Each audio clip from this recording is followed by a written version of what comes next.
Hello, hello, hello. Welcome to another episode of A Coffee with Chris. As always, brought to you in association with our charity partner, 𝗖𝗵𝗄𝗃, who help local people affected by cancer, and proudly sponsored by Hill Coaching Company, here to help you become a better version of yourself today. Now, let's welcome today's guest, a long-term friend and connection of mine. Delighted to have lassoed him onto A Coffee with Chris. He is the founder of the Story Club, Jonny Rose, your one-stop shop for all things video. Jonny, welcome to A Coffee with Chris. Let's kick off with the first question.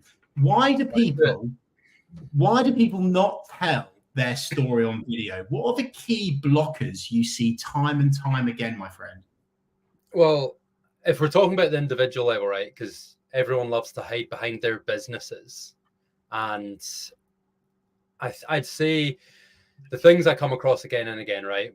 It's imposter syndrome, it's nerves, it's tall poppy syndrome. I sound like a doctor or like throwing out syndrome after syndrome. But really it is. It's a lack of confidence a lot of the time. I think I've seen people make excuses, about being introverted, which obviously does play a part, extroverts and introverts. But I think people, whilst they're not telling their story publicly, they start telling themselves a story of, I'm unworthy, who cares what I have to say, why should I bother? First things first, that's a very British thing, right? The British way is it's obviously evolving as the whole personal brand market is growing, in the last 5-6 years. But 6-7 years ago, British people weren't talking too much about their successes, and the ones that were getting torn down, or people were talking crap about them. So with that kind of culture, people know what they used to be like, they know what their friends are like, or they're worried what clients will say. So when they're thinking, I want to tell my story, fear pretty much sums it up. When it comes to that word story, Jonny, I think that's a great opener, mate. I think when it comes to that word story, and of course your business, The Story Club, I know that you're a huge advocate of storytelling and your story. Why do you think businesses are yet to really harness that? I know that we're at this beginning of this journey now, where people are starting to obviously use agencies like yourself and others to really unlock that. But what is it specifically about that word story that has connected with you so much so that it's your business name? Well, a bit of backstory to that, about to tell a story. That's how easy it is, just talking about backstory. But seriously, I moved back from New York, and I used to go to a lot of Eventbrite meetup.coms when I was out there. And obviously New York, the level of like maybe toxic hustle, whatever you want to say, but everyone was working on something, whether it was a side hustle, a project, something they were passionate about. Then I moved back to Scotland, went to meetup.com and Eventbrites, and the quality was quite a drop. Again, this was around about 2018. There's a lot of really good events now. But I must have been 28, 29, reaching that point of turning 30. And, it was that classic societal path of everyone is getting married, in a steady job, just following that classic path. And I was like, there must be more than this. There must be the people from who were in New York, who were building businesses, working on cool things, but not talking about it. So I started a podcast back in 2018 as an excuse to reach out to those people and go looking for them. Now, originally it was called the 30-something podcast, but then I changed the podcast to the Story Club, because what I was really loving was what you can get down and you can get wisdom from the audience from the podcast. What I really loved was people's stories. So the Story Club was actually the podcast name before it became the business name. So that's why story was tied in there. And we can get into the whole, what's storytelling now? What's a story? How do you keep it relevant to your audience? But that's where it kind of clicked with me. Mm-hmm. And then everything fell into place naturally from there. With you, makes complete sense, and is fascinating to know. I think people need to lean into their story so much more for sales and beyond, which we'll get into later on in the conversation, Jonny. The thing I wanted to throw at you next is it seems to me anyway, and you can disagree with me anytime, Jonny, please do that if it doesn't align with your knowledge. But it seems to me that so many knowledgeable business people are out there struggling to get themselves on camera. It's that lack of confidence that you said at the start. It's imposter syndrome. It's classifying themselves as an introvert. But what is your tangible, actionable advice that perhaps business leaders could listen to today that can help them overcome those barriers? Because I'm sure you've done that with so many of your clients, Jonny. I mean, fairly self-serving here, but I mean it. Outsourcing, because at the end of the day, there's a lot of barriers. There's ideation. What should you speak about? Why should you speak about it? And the problem, even for me, right, when I'm doing my own content, is it's very hard for any of us to get outside of ourselves. We're too close to it. We don't value our own experiences. So if you outsource, just to cover that, you've got someone who'll ideate with you, someone who'll write the scripts, someone who'll remove the technical barriers because they've got the cameras and equipment. You don't need to learn that. They can edit, and then they can come up with a distribution strategy. What's the goal? Thought leadership on LinkedIn, emails, grow a newsletter, whatever. Or you can do it yourself, which there is a lot of challenges, which is, again, without the mental resistance side, you've got a lot of actual, real, tangible issues. But if it's a simple case of doing your first video, filming it on mobile, really you need an accountability partner, whether it's a partner, a friend, a business partner, a colleague, someone who holds you to it. Otherwise, it's easy to kick that can down the road again and again. I'm so with you on that, Jonny. I'm so happy that you brought that up because I was going to bring it up myself. I think all of the things that you've covered there are some great actionable steps for people to take away. And although it's self-serving, you're right. It's so goddamn true. Outsource it. And you have the accountability then as well of you've invested some money, you're going to prepare more, you're going to go to set with the right mindset, you're probably going to be out of your environment as well. It's so important to have that accountability in place. I think regardless of obviously whether you go pro or you use a mobile, I think that's some fantastic advice. Jonny, well, one last thing that just like prove it can drop off at any point, right? I know with clients, like all you're really getting from me is the full service from that start and the distribution. Because something I found out in the last couple of years is I could go down and film with somebody, we could get great content, send them across everything, and they wouldn't post it. They've paid the money, they've put in the effort, they've put in the time, they've got past the discomfort of speaking on camera, but they're too scared to hit post. Yeah. So at every point, there is resistance and a barrier. And that's why accountability is probably the number one thing, or some kind of pain. Give a friend £200, and if you don't post by the end of the week, they get to keep it. Something that extreme to really do it. I think that is gold. I think it was Mr. Squibb on TikTok I saw the other day coming up with one like that. 200 quid to your mate if he doesn't start the business. I think that's really, really good. And it's a real bugbear of mine, Jonny, especially as you can imagine being in the social media space where the business has even invested in video, in design, in all of this amazing collateral creative media, but it's rotting in the Google Drive graveyard.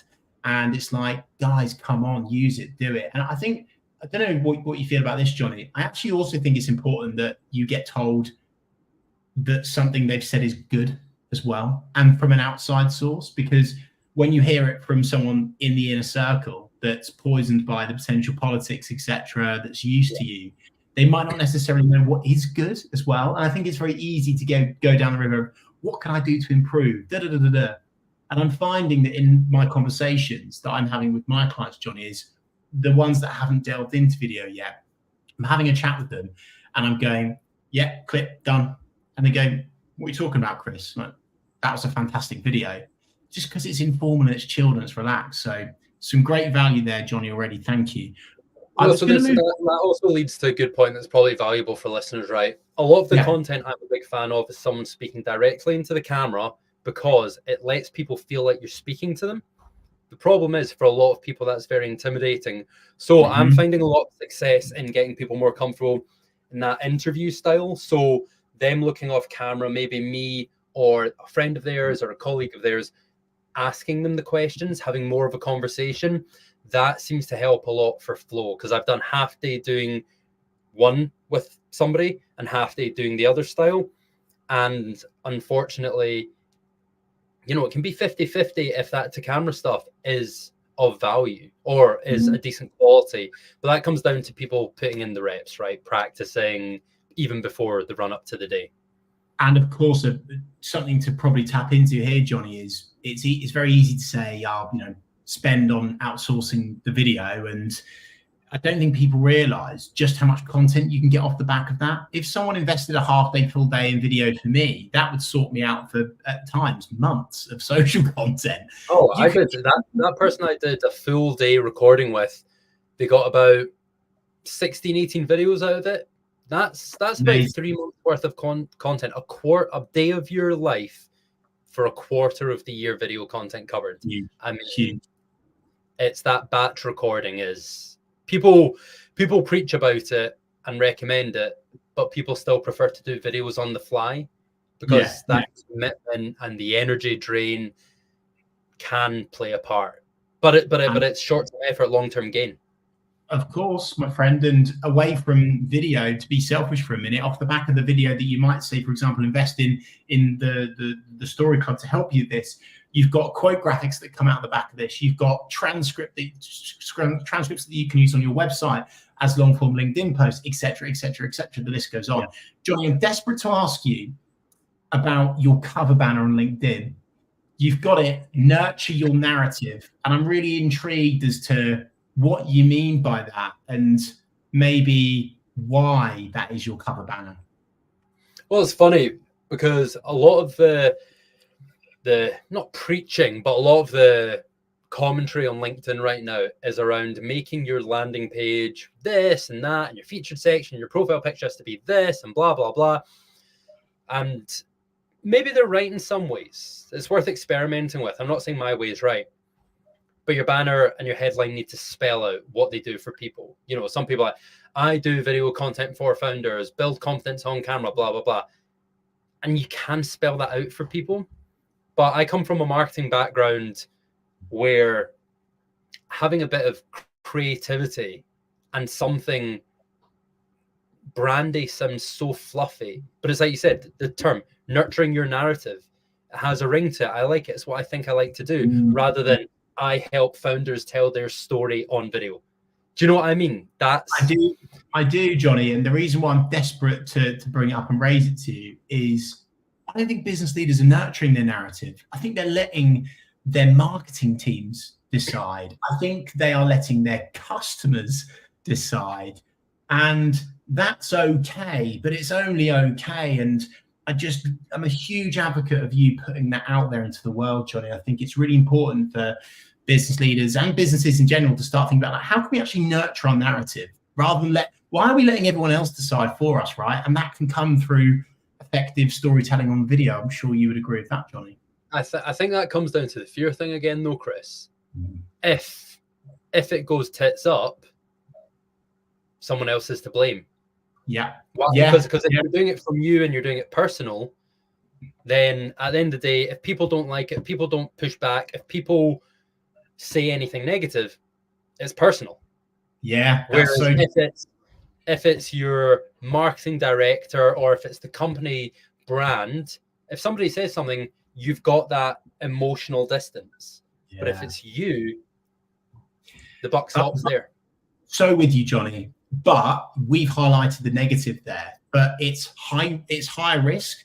But my goodness gracious me, it's higher reward if you get it right. If you engage with a video agency that goes through the ideation, the potential scripting, that has that polished editing, that shows you in a positive light, that brings out the best of you with effective questioning. 100%. No, of course. It's like, even though I understand the reasons why people don't, but those reasons aren't good enough. The risk, like you said, ultimately outweighs the reward. See, I mean, I don't know about you, Jonny, and I'm sure you would divulge kindly with your audience, and I'm the same with mine. Since I made that switch from, you know, pretending that I'm this kind of corporate robot that's going to hide behind graphics and things, to here is me on camera talking about what I know and how I help people and give value to my audience, which I know is said over and over again, but I think it's important to say the difference in trust and the speed in which I'm landing clients has been hugely different. I don't know if you found that, Jonny, just by purely just turning up on camera, regardless of what you say. And I think that's perhaps something that people maybe that might ruffle feathers a little bit, but that is my honest opinion, is that if you can turn up on camera and smile and just keep it so super simple, that's going to be a dance I bet than not. Am I wrong there, Jonny? Well, from like the individual standpoints, right? People meet you, they feel like they know you, they feel like they trust you. I meet people all the time, they're like, oh, I feel like I already know you. You can't replace that. If you go to a networking event and you've done what's basically a marketing campaign, you can call it personal branding, it's a self-marketing campaign. And if you show your confidence speaking on camera, do you know what happens? You get invited on podcasts because people know you can hold a conversation. They know you have ideas. I've been randomly invited to host 2 panels, one for like a venture tech weekend and one for a sports event, because they know I can ask questions, I can have a conversation. So even outside of building your business and the business advantages, showing you've got skills, because going on camera isn't easy. It's tough. It's a challenge. Every time you do it, you have to push yourself out your comfort zone. Other people who've tried it, they understand and they respect it, and there's rewards that come with that maybe aren't spoken about enough. Preach, my man. So with you. Let's get into the nitty-gritty details now, Jonny, or a little bit more anyway. Not to the nth the degree that you delve into with video, but I want to know, what type of video content is best for building your personal brand, and what video content is best for building your business brand? What's your take on that? Now, that is a good question. I would say, I think both those terms, it's a bit too general. And I hate to be that guy, but it depends, right? Because it's what's the goal of the video?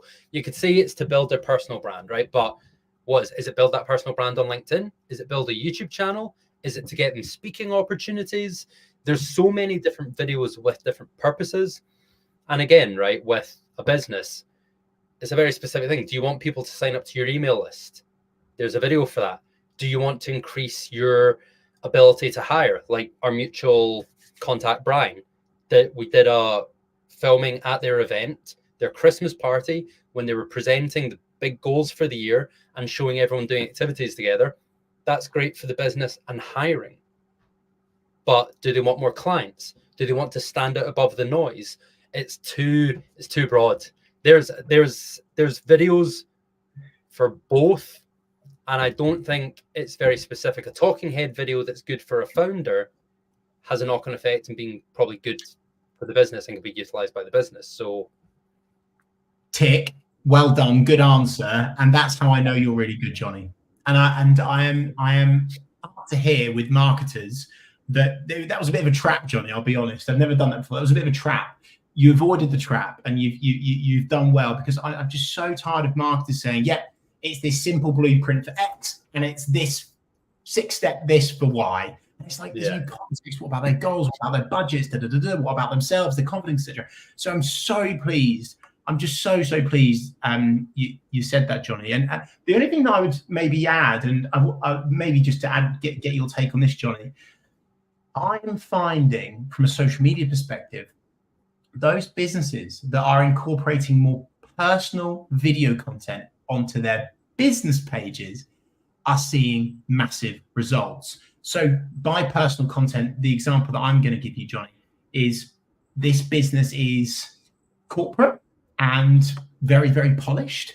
And when they've engaged with a video agency and it's been all about the individuals of a business, it's edited, but it's not too polished. That's the content that I'm now seeing businesses succeed in. I don't know if you're seeing a similar shift in the marketplace from your perspective, Jonny. Yeah, well, it's one of those things, right? Marketing agencies have been doing it for 5-10 years, showing off their young, cool team members, having a great time, going out with clients, going to the social events, because marketing agencies kind of thrive off graduates, you know, lower salaries, but people with high energy who'll go above and beyond. So all their content for the last 10 years has been that type of person having a good time. And now other businesses have picked up on that, right? Tech businesses start doing the same thing. Young, youthful, fun culture. And now, we're seeing more businesses in the B2B space being like, right, because marketing agencies are always first to figuring these things out, right? And then historically, big, bulky corporates or tech companies have been the laggards. But now it's probably those fast-moving tech businesses that are showing off that youthful, fun, energetic, and starting with video content across the board, along with building the business, not as an afterthought, but as part of that growth. Video first strategy. So with you, Jonny. I think there's a really good headline and takeaway for people there, actually. Maybe we need to unpolish ourselves a little bit. That still doesn't mean you shouldn't work with a video agency. You absolutely should. But maybe just speak in your audience's language and come across naturally as though you would in a normal conversation, right? And one of our previous guests that came on, Jonny, mentioned that there is a big problem with personal brand. And that is that it's completely different to how they are in person. And so we do need to be a little bit careful there, don't we? But anyway, let's not go down that river today. Well, I did say something interesting there, Chris. You were like, this is stuff businesses should be doing themselves. I have no shame in saying the content I do for businesses is the content they should be doing for themselves. There's more cinematic videographers, you know, who do the Nike stuff and all that. The stuff I'm doing is the human inside the business, whether it's case studies with their clients, it's behind the scenes, day in the life, the talking head videos, anything like a video podcast where they're all talking among each other. But I know from working in-house, very few businesses are going to get that signed off from a financial director or a managing director who's used to the way things were. So if I would love nothing more than to build up clients to a point that they can do it themselves. One, that'd be extra rewarding. Two, once you've done it for them, people probably approach them being like, how did you do it? They refer over good word of mouth. But I know from not even just my 2 years running a business, just being in the working world, minimal companies are going to do the content they could do themselves just from buying a camera and having an in-house videographer. You are not alone on that, Jonny. There, I'm sure most people would agree with that there. But it's really good to hear it from you nonetheless, Jonny. We're all in business for mostly one reason, and that is that we need to make some money to pay our mortgages. What is the type of video content that you are seeing works specifically with the KPI of selling more product and service? What works best from your perspective?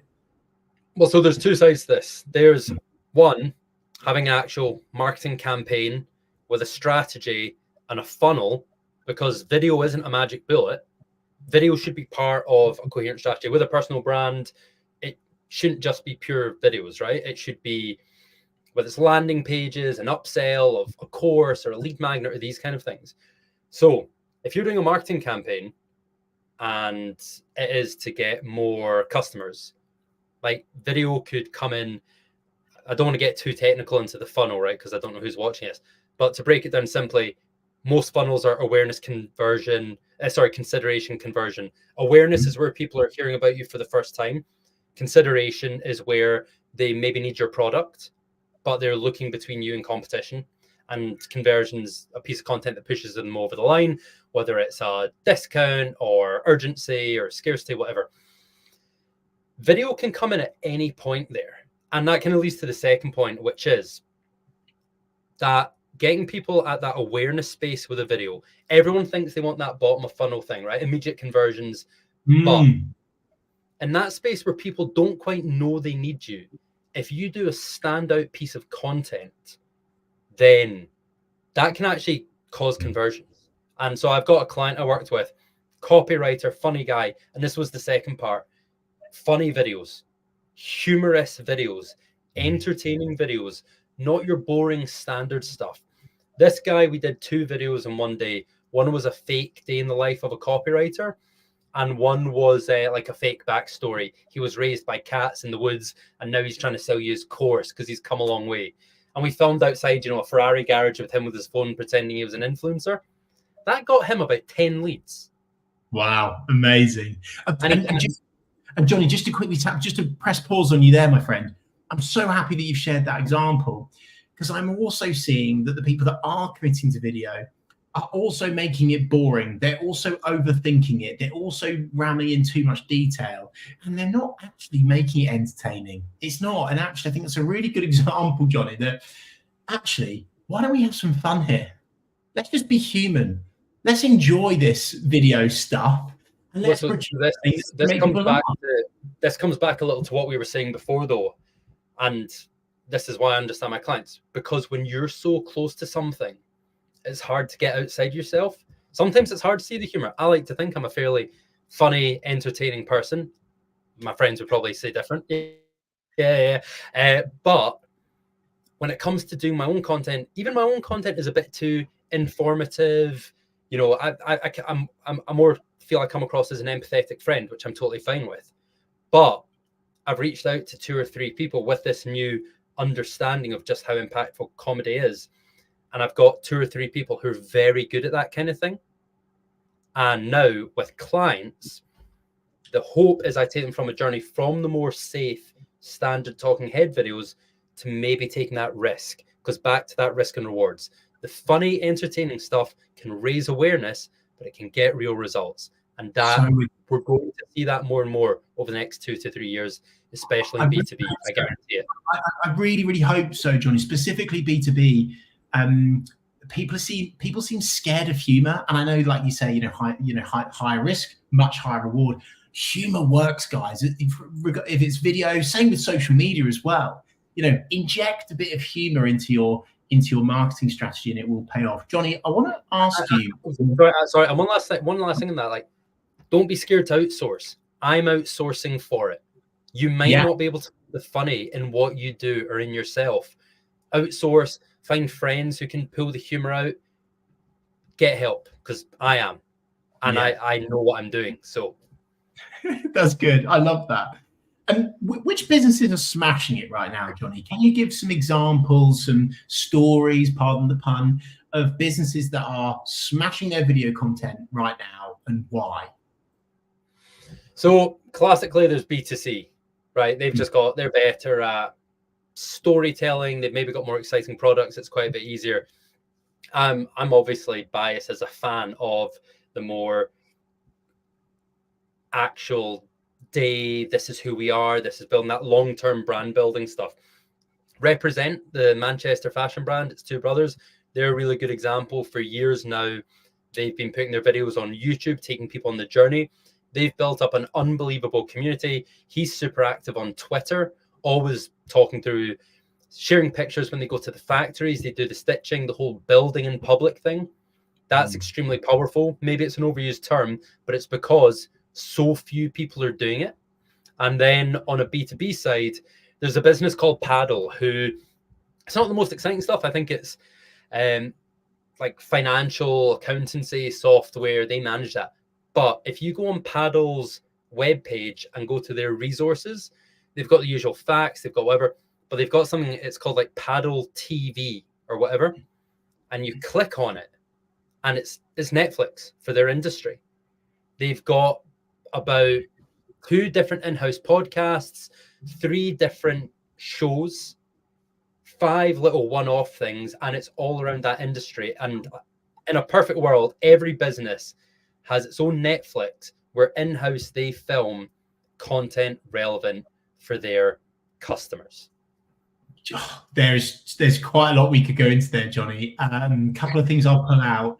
First of all, I do also believe that every business now should almost believe that they are also a media production company. I love the building in public thing. It's something that businesses are afraid of doing. Again, that's something that they should probably get some advice from a company like yourselves, Jonny.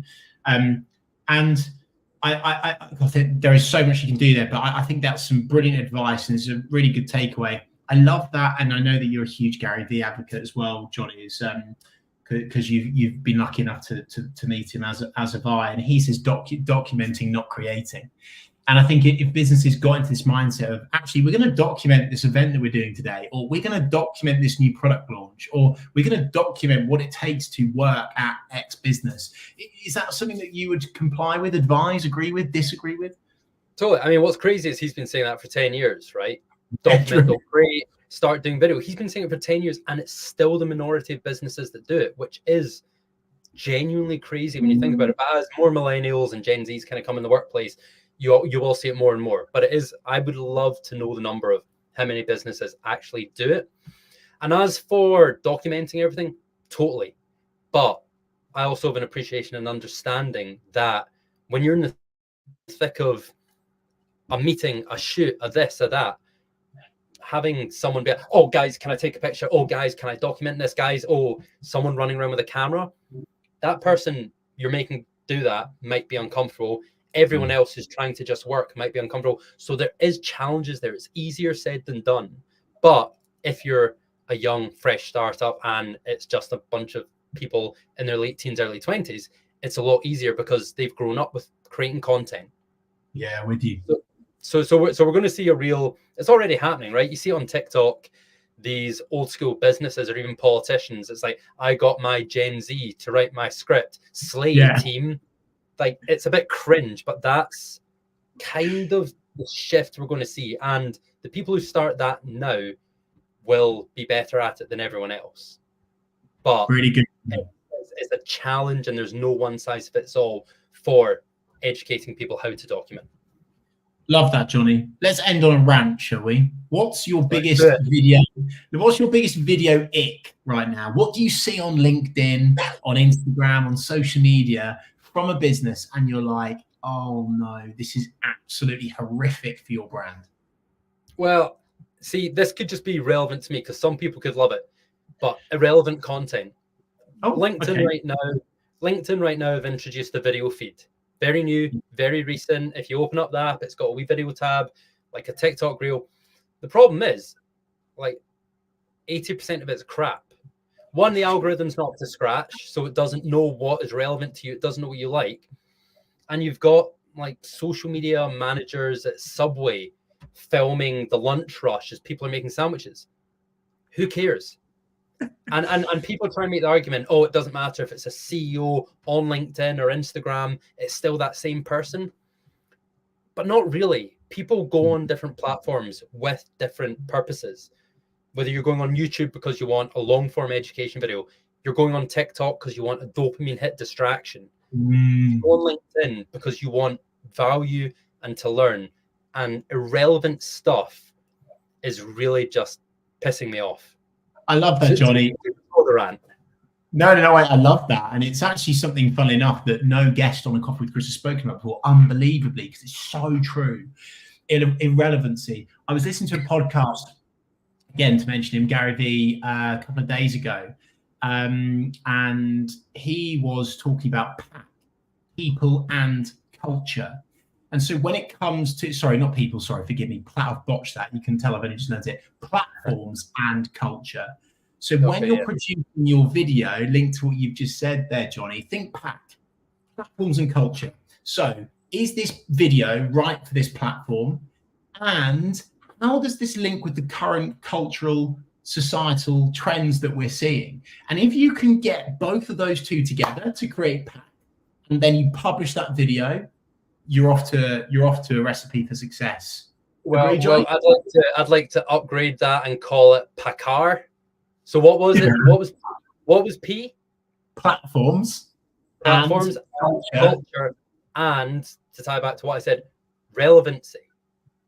Like, you can tie into the platform, you can tie into the culture, but is it relevant to the people watching? Is it relevant to the goal you want? Again, back to that. Do you want people to drop you a DM? Do you want, if you're telling your background story, is it so people understand your authority? Or are you just telling people about your holiday in Spain because you're just doing. Do you know what I mean? Like that's irrelevant. No, I do.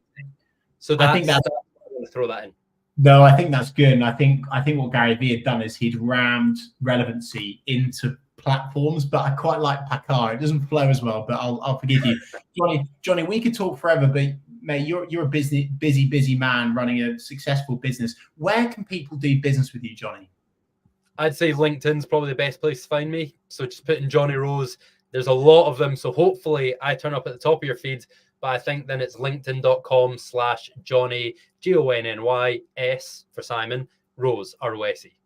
Amazing. And I'll, of course, tag Jonny and the Story Club in all of the social content so you guys can connect with Jonny. Do use him. Jonny, thank you so much for your time today. I really appreciate it. Pleasure, mate. Thanks for having me on. And thank you so much to everyone watching this, whether you're watching live or watching back or listening back. Really, really appreciate you tuning in to A Coffee with Chris. As always, let us know your feedback, critical or positive, open to anything, always keen to improve. As always, huge thank you to our charity partner, Big C, and our sponsor, Hill Coaching Company. I'll see you this time next week for another episode of A Coffee with Chris.